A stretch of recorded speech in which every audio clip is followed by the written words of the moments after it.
and welcome to All the Things. My name is Laurel. I'm also known as West Maven on Instagram, Ravelry, and Tier.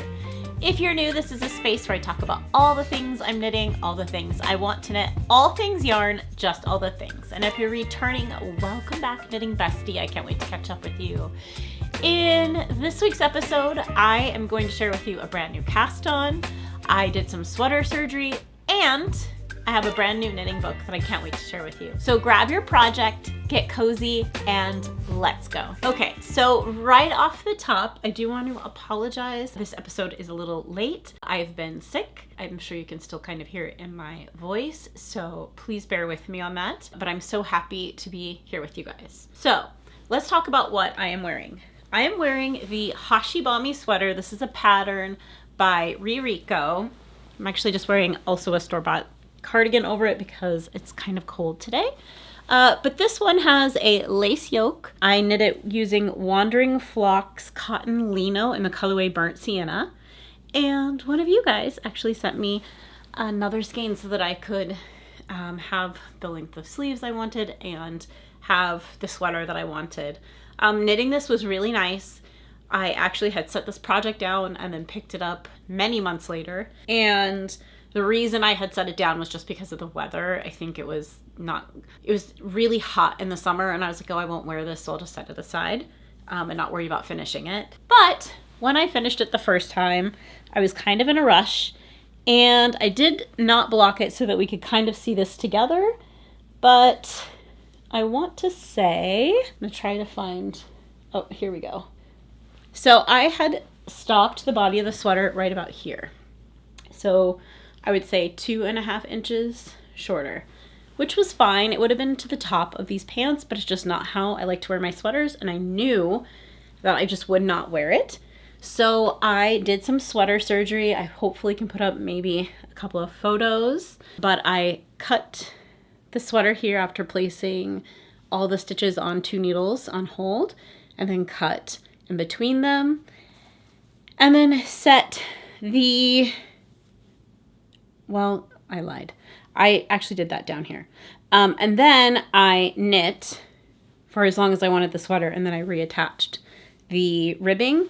This is half twisted rib, and I did not want to re-knit that. So I decided to go with sweater surgery.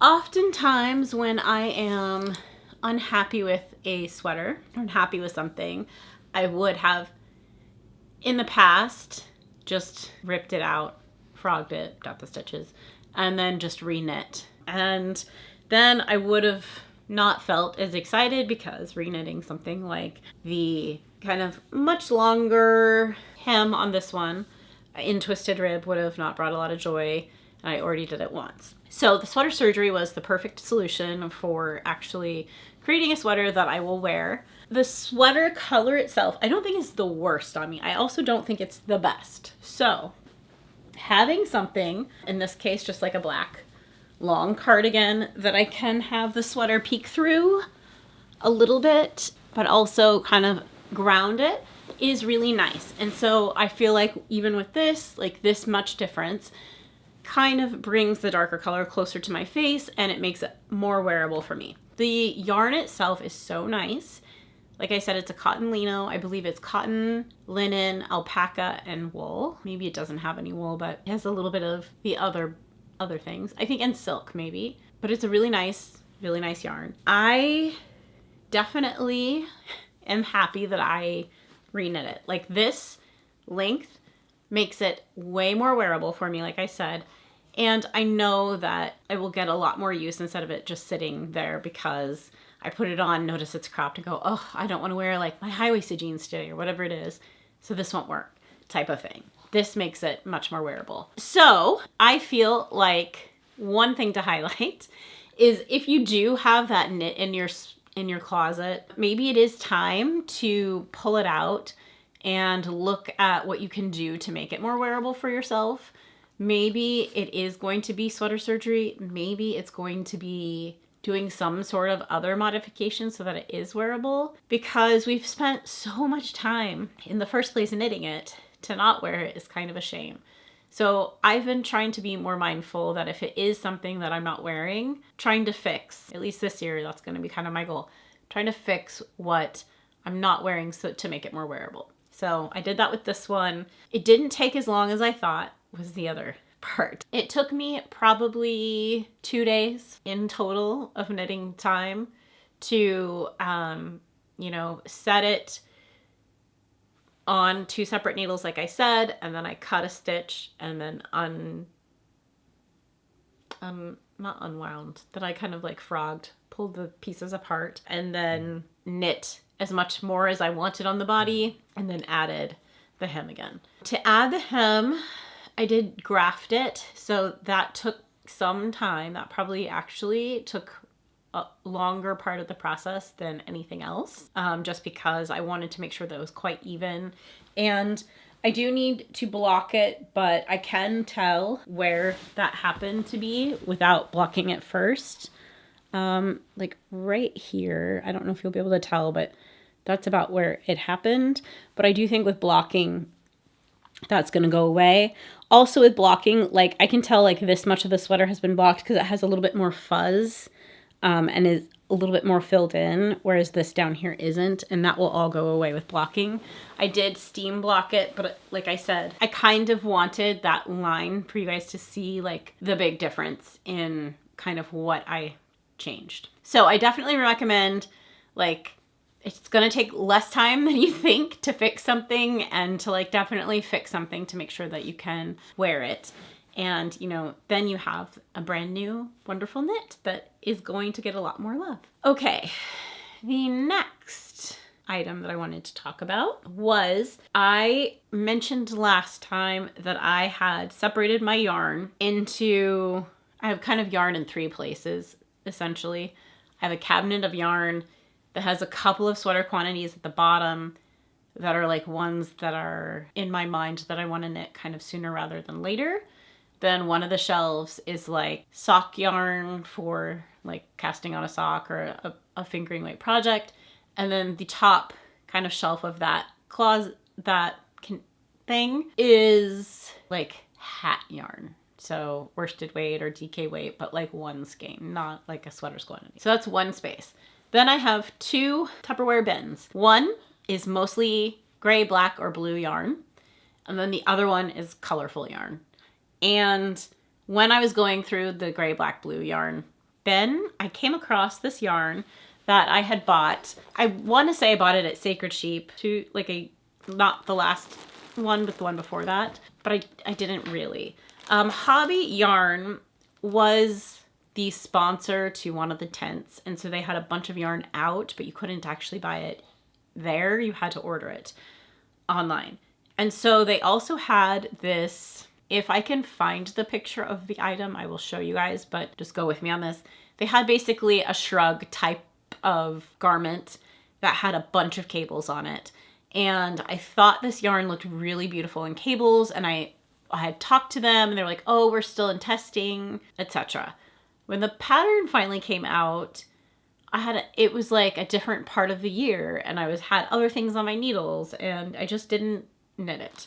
So I had in my mind that I would make that pattern, but then the more I thought about it, it just didn't have that same like sparkle, if you will, because I don't know, looking at it again, I was like, well, it's really nice, and yeah, I would probably wear it, but it's the style of cardigan or shrug that I think would fall off your shoulders a bit. Like, I feel like it could be fussy. Not that it isn't beautiful or anything like that, but I felt like maybe I would fuss with it.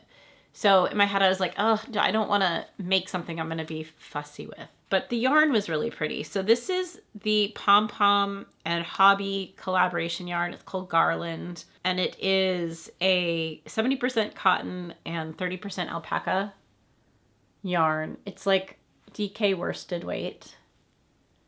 And the cool thing about it is it's got like the cotton yarn, which is white, and then the alpaca is black. So it creates this really cool sort of shadowy effect on the yarn itself, which is really, really nice. So I remember thinking it looked beautiful in cables, and going through my yarn and then talking to you guys about patterns that were in my queue and me just kind of looking at various things that I had around me, things I had favorited, etc.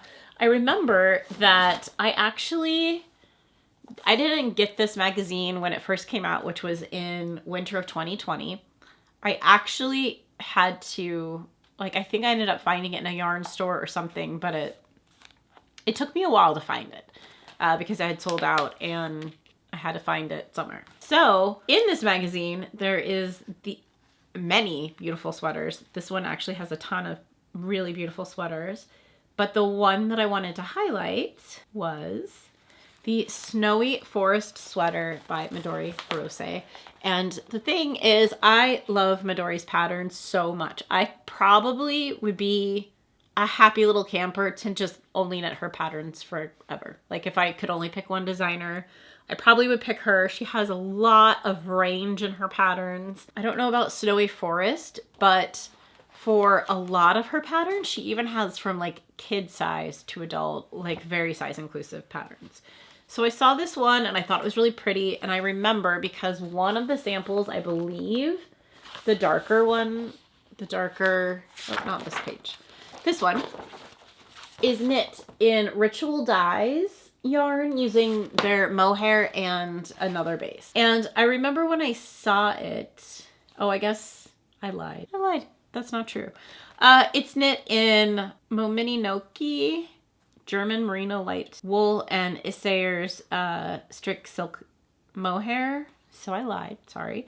But at Ritual Dyes in Portland, they had a sample that looked similar to me. Like it was this darker color. And I thought it was really pretty. They have, especially on their Fay base, which is their mohair, they even have a mohair that has kind of similar quality where you can kind of see the silk, but it's a darker mohair. And so I kind of really liked that idea. And when I pulled the yarn out, I thought, you know what? Let me just see if I can make gauge or what I can do to maybe make this sweater. So I swatched. I'm so proud of myself, guys. I swatched. And I didn't just swatch once. I swatched twice. So the sweater is shown knit using, one of the sweaters is using a 10.5. Sorry, let me just double check it for you. It is knit using a 10.75 or 7 millimeter and then a 6 millimeter. So there was like a couple of options. And I decided that I didn't want to have, so I knit both. So I did a 10.75, I think, which is this one.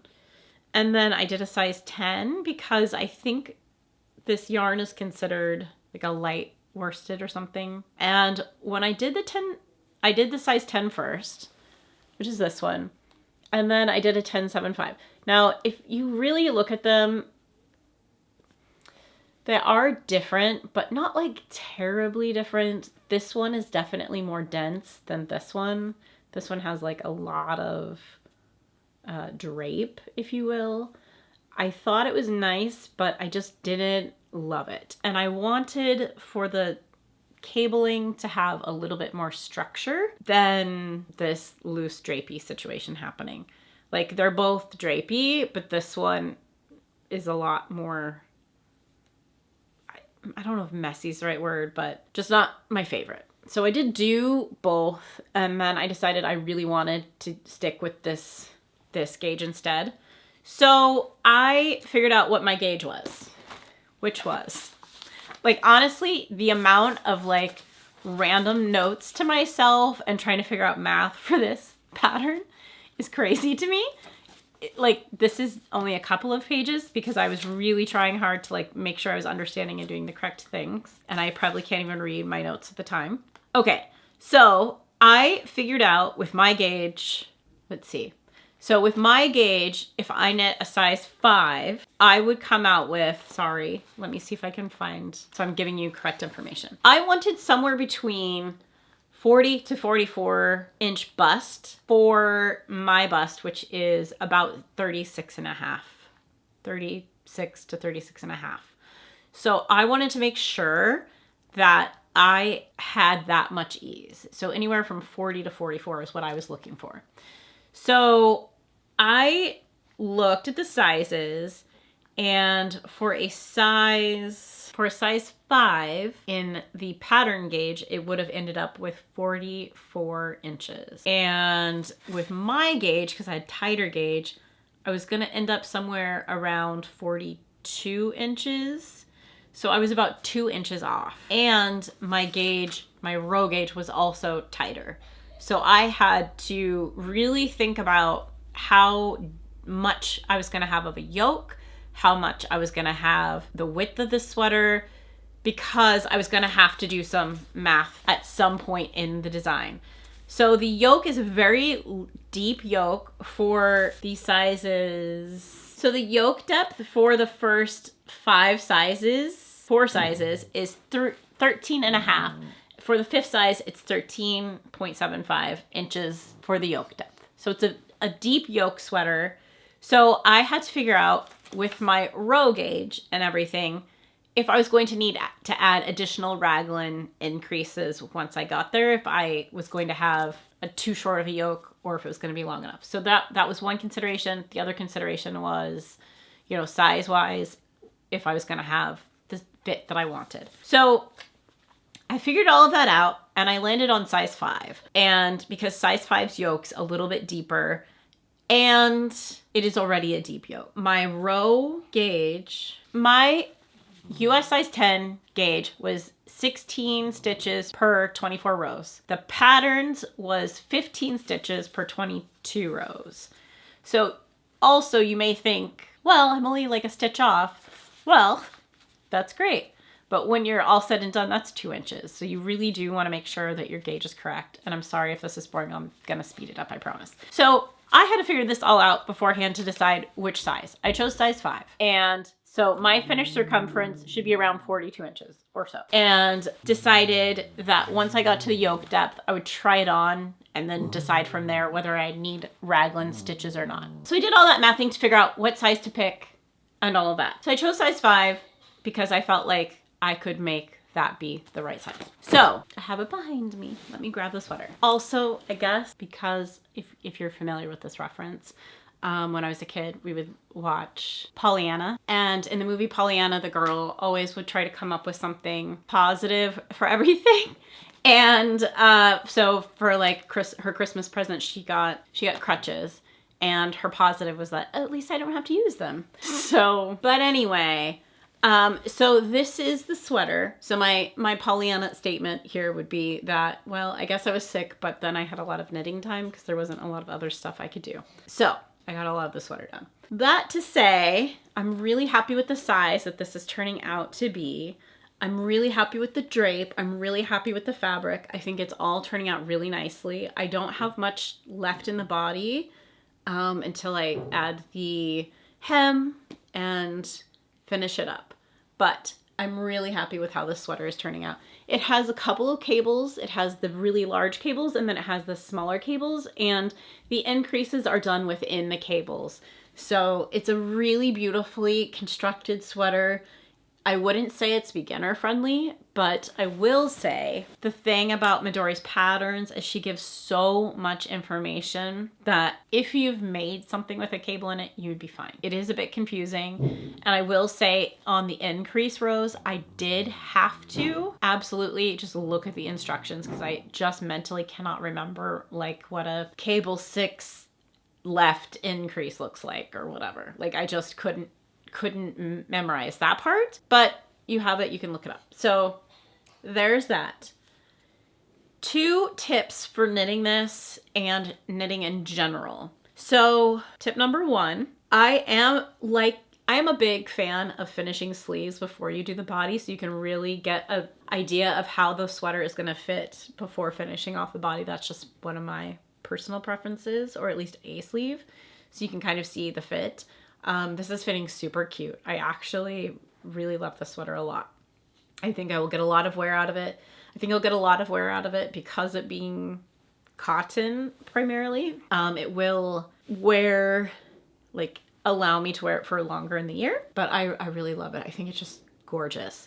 I also have almost a whole other sweaters quantity, which I am going to keep because I do think I'll make something else with it. I really am enjoying this yarn more than I thought I would. So I think it looks beautiful. I showed this to a friend and she thought it looked shiny, which I can totally see because of the shadowing of the yarn. It could give that effect for sure, but it in person isn't shiny. But yeah, I think it's a really fun sweater. I've really enjoyed knitting it. My 2 tips. Okay, so my 2 tips. Tip number 1, I don't mind knitting out of a book or a magazine. Laine Magazine now has digital copies available, but at the time that this was printed, there wasn't like a digital copy. I should check. Maybe I will while I'm editing this, but I don't know if this pattern is available separately, but I would assume that it is by now because it's been many years since it was published. So anyway, the pattern. If you are knitting out of a pattern book, here's a iPhone tip that you can use. You can go to your iPhone, you can open up Notes, and I do this for when I can't do like the digital pattern. If you go to Notes, you can select attachment. So this is within like a new note. You select the little paper clip. Then you can do scan documents or scan text and take a picture of it and it will import it in that way. I just take pictures of the pages and then I can like zoom in if I need to. There's many ways to do it, but I can at least have the pattern with me if I don't want to bring the whole magazine, or maybe I started knitting this and I was downstairs and I moved upstairs and I don't really feel like going downstairs to grab it to like look at one small thing. So I could then just grab my phone and like zoom in to figure out what's going on. This pattern is written. It's also charted. So you have that option as well if you prefer one or the other. I did not look at the chart. I think I only looked at the written text because I would just have to glance at it for whatever row and then continue on. It was very easy. Then the second tip, that was tip number 1. I'm trying to think of what the other tip was. I guess tip number 2, because I imported it into my Notes app, when I stopped for the day or the night, I could just write a little note within the note. So here's my snowy forest note, if you will. So I have my notes of like what I was doing, and then I have the picture of the actual pages so that I can refer to those both in one place. And then when I was finished, and I had my math, like, and why I did it, because I was just never going to remember all of that information. So I did do that. And then at the end of the day, when I was like done, I could like type a little note here that says like round 3 on cable 2 or whatever it was I was doing here. I also do when I'm sitting and knitting for a little while. I'm trying to find an example of this if I can. I may or may not have it still. Oh, here we go. I will write out like the steps or the rounds. So this particular one, it's not going to give the pattern away, but I would have like round 1, 2, 3, 4, and then I would write all the rest of the numbers so I could just cross them off as I was knitting them, so that if I had to set this down and run and go do something else and come back to it, I would know exactly where I was. So I had kind of both to keep track. This stayed in the magazine. So again, like I said, if I left this downstairs, then I would just write it in my phone and just know to like check one of those 2 places or both those places before I started again. So I thought I would pass that along to you because sometimes these little tips really help. And Midori does this thing with a lot of her patterns where she does tell you to place stitch markers between the repeats, which makes it very easy to kind of keep track of. Okay. So that was my snowy forest. I will keep you guys updated. Hopefully it'll be blocked and wearable for the next episode, but I wanted to share that with you. And I highly recommend this yarn, so go check out Hobbii's website for that, and it's Hobbii. Okay.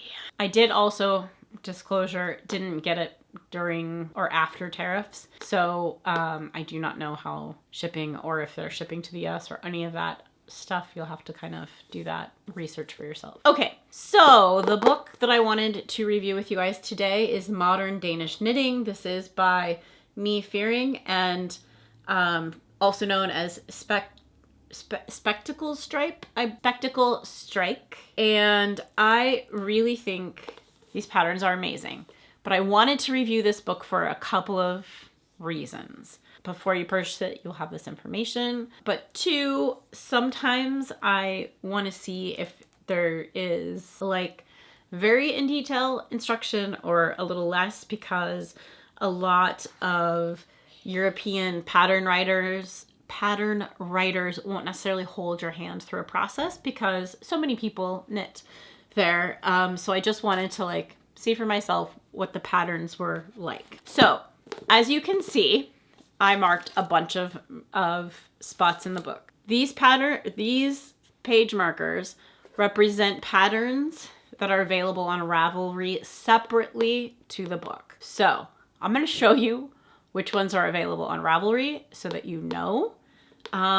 Because this was published 2 years ago in her, I believe, native language. And so at that time, I think that was the only place that they were available. But since that book was published, you can now get them on Ravelry. So since this book is published, originally it said 27 patterns, 10 classics, and 17 new knitting patterns. That's not entirely correct. Well, I'm sure they were designed for the book, but they're not. They're available on Ravelry.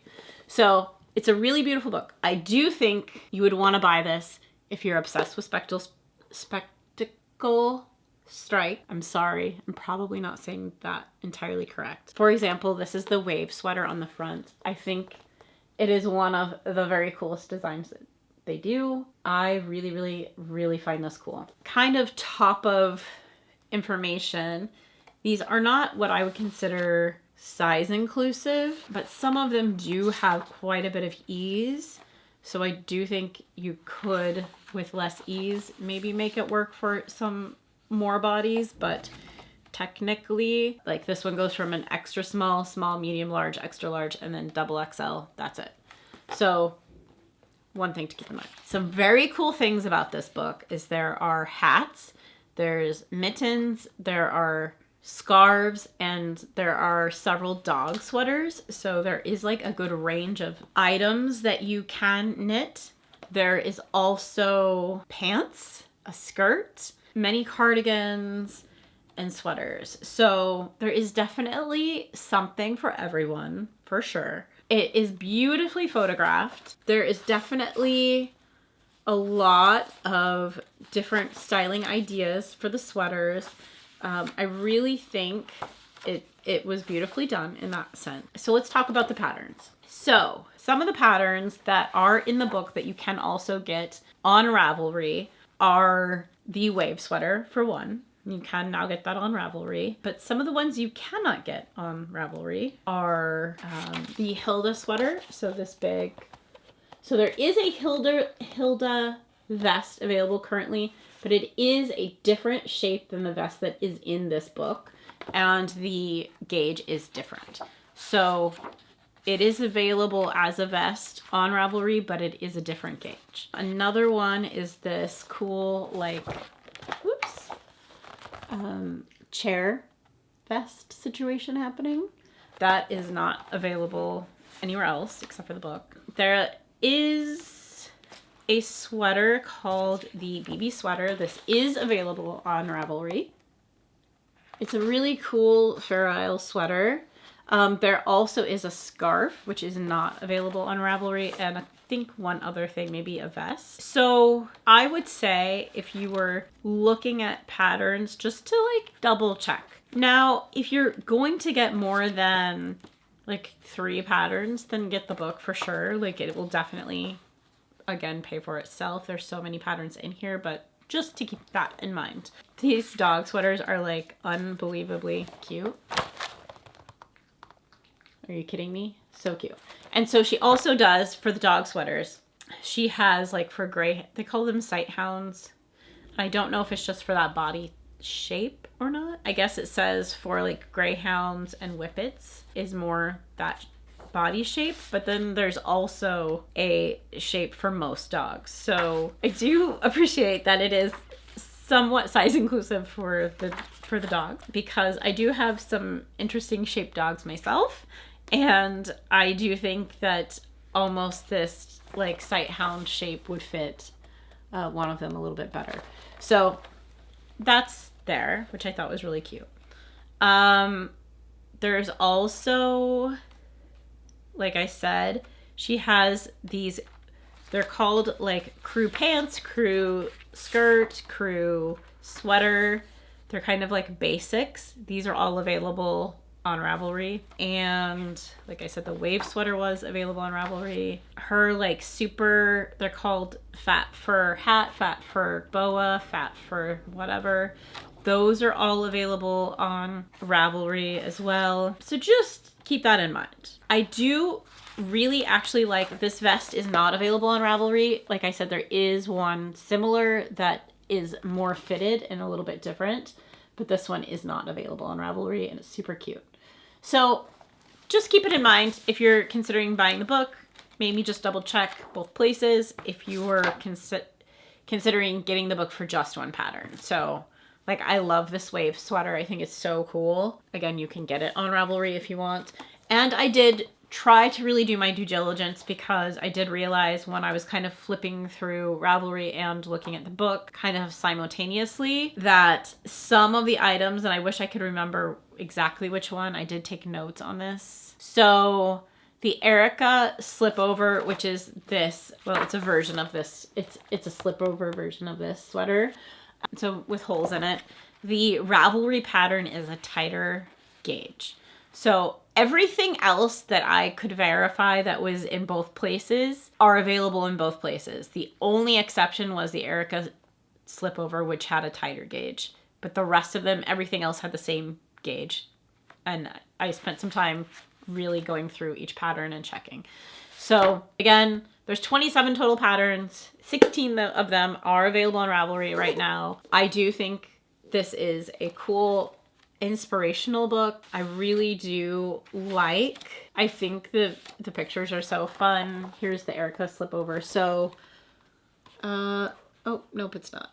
There's a dress though version. There's a long sleeve pullover / cardigan. This is the Hilda sweater in a different color. Here's another kind of Hilda motif in the sweater. There is a polo, which is available on Ravelry. One of the polos is, but I think not all of them are. Let me see which polo. The lace polo, so the one this guy's wearing, is available on Ravelry, but not all of them. So just something to keep in mind. Again, I think when this was originally published in the original language, it was not available as a pattern anywhere. So just like any other publication, there's a given amount of time where it's exclusive to the publication. So I would just keep that in mind while looking through it because it has been a couple of years since the original publication was published. But it is the first time that it's available in English, and it was very recent that it was published. So since I came across it, I wanted to share it with you. Check your local yarn store or even online for this book. I would recommend this book if you're a huge fan of Spectacle Strike and you wanted a bunch of these patterns. But I would maybe say skip this one only if you were only wanting to knit one of the patterns that were already available elsewhere. So that would be my advice on this one. However, I do want to say, like, the photography and everything is really beautiful. It's super fun to look at. It's really well laid out and everything. So definitely check it out and let me know what you think and if you're going to throw this in your shopping cart. So that's all we have for knitting today. I do have a video coming up, and please let me know in the comments below if you would like this or not.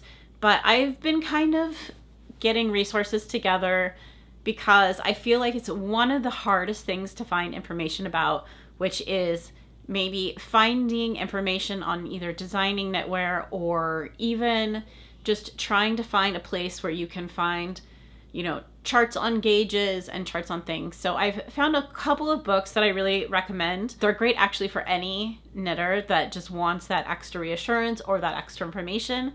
So I'm going to be creating that video soon, but if there's anything else in that realm that you're curious about, please let me know in the comments below. If we're not yet knitting besties, please make sure to hit the subscribe button and please like this video. It tells YouTube that other fiber enthusiasts like yourself enjoy this type of content. Until next time, make some yarn magic. Bye!